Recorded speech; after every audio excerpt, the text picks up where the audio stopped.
ఒకే దేశం ఒకే ఎన్నిక విధానంపై తెలంగాణ ముఖ్యమంత్రి రేవంత్ రెడ్డి కీలక వ్యాఖ్యలు చేశారు. శనివారం సీతారాం ఏచూరి సంస్కరణ సభకు ముఖ్య అతిథిగా హాజరైన రేవంత్ మాట్లాడుతూ జమిలీ ఎన్నికల ముసుగులో కొందరు దేశాన్ని కబలించాలనుకుంటున్నారు. ఇలాంటి పరిస్థితుల్లో ఏచూరి లేకపోవడం తీరని లోటు.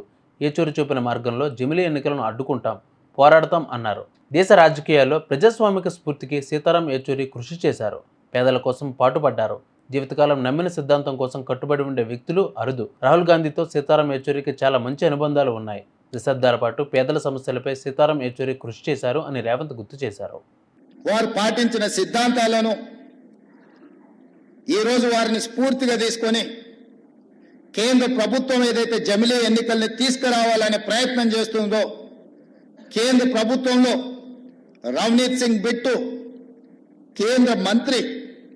కేంద్ర మంత్రి ప్రధాన ప్రతిపక్ష నాయకుడు రాహుల్ గాంధీ గారి మీద వాడిన పదజాలం, నరేంద్ర మోడీ గారు ఖండించకపోవడము, ఆ మంత్రి గారి మీద చర్యలు తీసుకోకపోవడం అనేది బీజేపీ యొక్క ఫ్యాసిస్ట్ విధానాలు ఈరోజు కళ్ళకు కనిపించినట్టుగా మనకు ఉన్నాయి.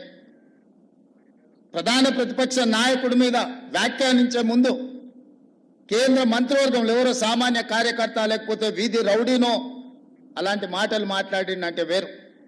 నరేంద్ర మోడీ గారి మంత్రివర్గంలో ఉన్న మంత్రి ఇట్లాంటి భాష, ఇట్లాంటి ఆలోచన విధానంతో మాట్లాడడము ఇది ప్రజాస్వామ్య స్ఫూర్తికి మంచిది కాదు.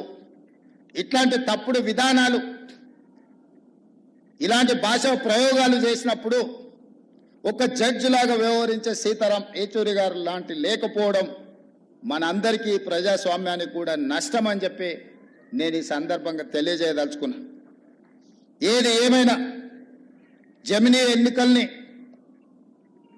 విభేదించడం, జమిలీ ఎన్నికల్ని ఆ విధానాన్ని వ్యతిరేకించడం, ఈరోజు భాషల మధ్య, ప్రాంతాల మధ్య, మతాల మధ్య చిచ్చుపెట్టి అధికారాన్ని కాపాడాలనుకుంటున్న భారతీయ జనతా పార్టీ విధానాలను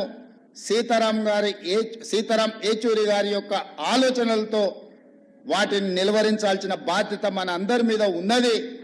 ఆ విధానంతో మనం ముందుకు వెళ్దామని తెలియజేస్తూ మీ అందరి దగ్గర సెలవు తీసుకుంటున్న మిత్రులారా.